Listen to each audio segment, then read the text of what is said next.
Joining me now is Mark Sedra, a senior fellow for the Center for International Governance Innovation and an expert on Afghanistan and international security. And he joins us in Toronto. Thanks a lot for joining us today. We really do appreciate your time. Thanks for having me. This is an enormous blow to Canada's military. What more can be done to avoid more casualties as we step up our operations in Afghanistan?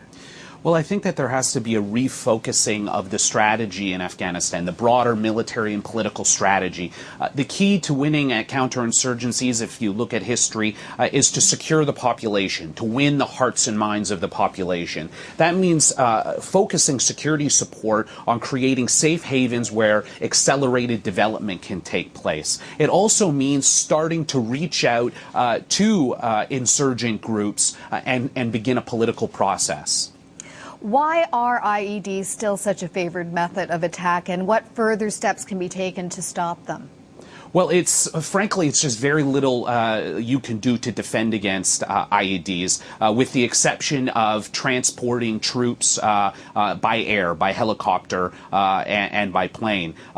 So inevitably, you're going to see these types of attacks take place because, frankly, they're very low cost for insurgents and they can inflict terrible casualties, as we've seen. Mark, what other tactics should our troops be wary of? Well, I mean, this is the beginning of the fighting season in Afghanistan. Warfare in this country is very seasonal because of the difficult topography and weather conditions. So you're naturally going to start to see an upsurge in insurgent activity.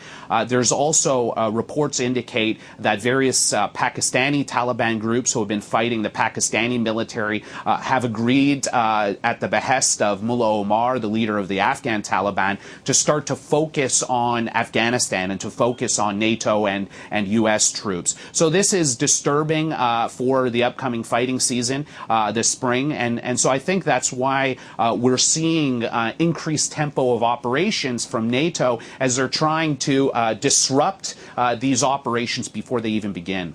This operation, Mark, was intended to root out insurgents and neutralize weapons stashes. How difficult a task is this becoming?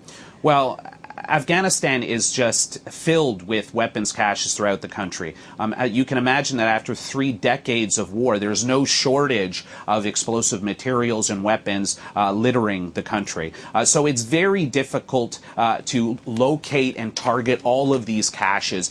So it's going to take good intelligence, and good intelligence, you only get that if you have the support of the population. Again, which is why it's absolutely essential that the efforts of NATO focused on securing the population and winning their support. Finally, what would you tell the military families who are watching, whose sons and daughters are currently serving in Afghanistan? Well, it would be very hard to express the regret and the thanks that I think all Canadians feel for the soldiers that are putting everything on the line for this mission to succeed. I would say, however, that contrary to what they may be hearing in the media, that some progress is being made, that I can tell you that the majority of Afghans are so thankful for what they're accomplishing there, and I can tell you that they are making a huge contribution to international security.